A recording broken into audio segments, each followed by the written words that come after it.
السلام عليكم ورحمة الله وبركاته سوداواada kuna soo dhawaada channelka RUMAANI Media magaceyguna waa Abbas Mustafa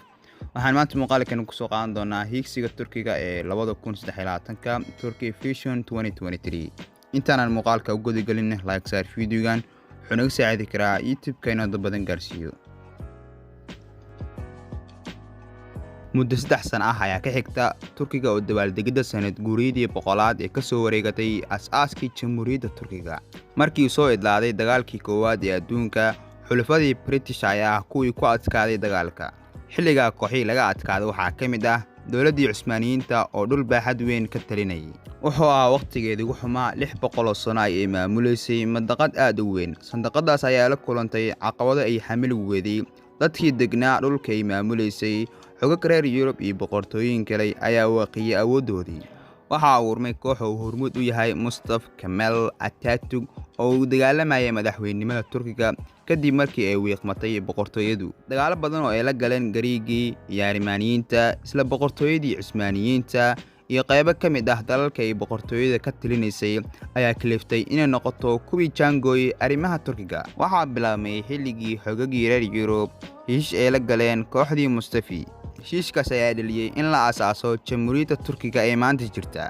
heshiiskaasi xilligii la galay waxaa ka mid ahaa aasaaska Jamhuuriyadda Turkiga in meesha laga saaro ama la tirtiro boqortooyada Cusmaaniyiinta in dhulka ay maamuleysay gacanta ku dhigaan dalalkay la dagaalamayeen oo ku adkaadeen sida British iyo Faransiiska inay xornimo siiso Armenia, Bulgaria iyo qayb ka mid ah Greega inay Jamhuuriyadda Turkiga noqoto dhul ay maanta maamusho waxa kale oo ka mid ah heshiiska in boqorkii xilliga ee Cusmaaniyiinta dalka laga musaafuriyo asiga iyo qoyskiisaba hantidiisana lala wareego in marinka Istanbul Bosphorus Strait ee badda madow oo 5 wadan markii laga reebo Turkiga uu dhaco ku xira badda Marmara halkaasna ugu dara badda Mediterranean-ka uu noqdo marin caalami ah oo maraakiibta dalalkaasi si bilaash ah marinkaas sanad walba 50,000 oo maraakiib ganacsi baa ka goosha waa kan labaad ee dibadda ugu mashquulka badan Turkiga dhaxmara haddana uusan wax qarash aan ka qaadin aasaaskii jamhuuriyadda waxay bilaaw u ahayd soo noolaanshiyaha jiritaanka bulshada ee Turkiga dawlado badan oo isaga dambeeyay kadib Erdogan oo maareer ka soo noqday Istanbul xisbigii uu aasaasay ayaa ku adkaaday doorashadii dhacday 2002 xilliga Turkiga dhaqaale xun baahsanayo la dhacay isla maalintaas suuqyadii sarif ee Turkiga ayaa qiimo sare gaaray tan iyo xilliga oo dhaqaalaha Turkiga uu ahaa kaliya 234 bilyan Erdogan ayaa siyaasadiisu waxay ahayd inuu Turkiga maqaam uu mudnaa ku celiyo dhowr doorasho ayuu ku guuleystay sidoo kale dhowr afti ayuu qabtay oo wax kaga bedelay siyaasadii Turkiga uu ku guuleystay 12 sano ayuu ra'iisul wasaare ahaa 2014 ayuu noqday madaxweynaha dalka maadaama uu doonayay awoodda ra'iisul wasaare iyo maamulka madaxweynaha uu wareegto 2 sano kadib xilliga Turkiga afgembi dhicso baa ka dhacay Erdogan dalku wuxuu galiyay xaalad degdeg ah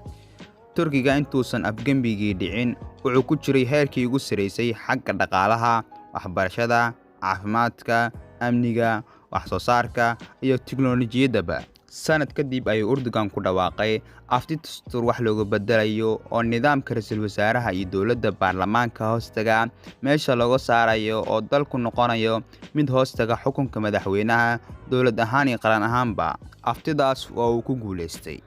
isla sanadkii xigay ayaa la qabtay doorashada dalka oo isla asiga ayaa loo doortay sanadii 2010 ayuu Erdogan ku dhawaaqay hiigsiga 2023 oo loo doonayay in Turkiga uu gaaro guulo waaweyn oo ka mid yihiin ahaanshaha 10 dal ee dunida ugu dhaqaalaha badan xilliga kaalinta 16aad buu ku jiray maantana waa kaalinta 18aad gaarsiinta dhaqaalaha dalalka 2 trilyan xilliga 940 bilyan ayuu ahaa maantana waa 813 bilyan waxa kale oo ka mid ah gaarsiinta dakhli sanadeedka dadka Turkiga ah 25,000 xilliga maantana waa 9,000 bernominal hiigsiga waxaa ka mid ah alaabta Turkiga dibadda oo u dhowsho ay gaarto 500 bilyan maanta waa 180 bilyan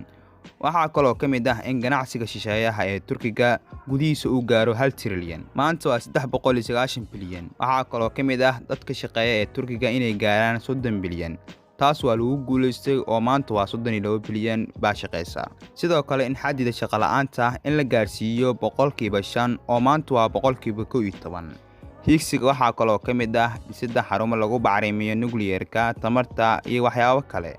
In caymiska caafimaadka dalku uu 100% oo wada gaaro waddanka. In tirada dhaqaatiirta Turkiga la kordhiyo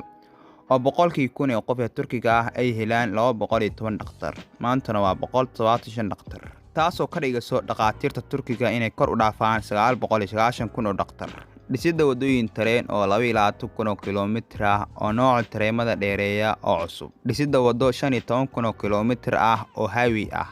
Kordhinta degadaha dalka iyo balaarinta si degadaha dalku ugu mid noqdo 10 degadood ee ugu weyn caalamka. In warshadaha dalku ay soo saaraan diyaarado rakaab, baabuur iyo satelliityo. In dalku noqdo dalka shanaad ee dunida ugu dalxiiska badan. sanad walbana ay booqdaan 50 milyan oo qof oo dalxiisayaal ah. Dakhli 50 bilyan ahna ka hela. Maanta waa dalka lixaad dhanka dalxiisayaasha waxaa soo booqdo 39 milyan sanadkii. waxaana ka soo xaroodo 30 bilyan lacag dhan. Caqabado dhowr ayaa ka hor istaagay hiigsigaas. Waxaa ka mid ah afgembigii dhicsoobay iyo soo dhicii lacagtii liirada ee 2018 taasoo kaliftay in hiigsiga qaybtiis uu rajo yaraado. Balse iminka Turkiga waa uu ka soo kabtay. Sidoo kale waxaan meeshan ka marneen in Turkiga siyaasadda dibadda saameyn ballaaran oo ku yeesho. Waxaan kala cadeen in heshiisyadii la galay 100 sano ka hor oo Turkiga masiixi doono 100 sano guuradiisa iyo in ka badan.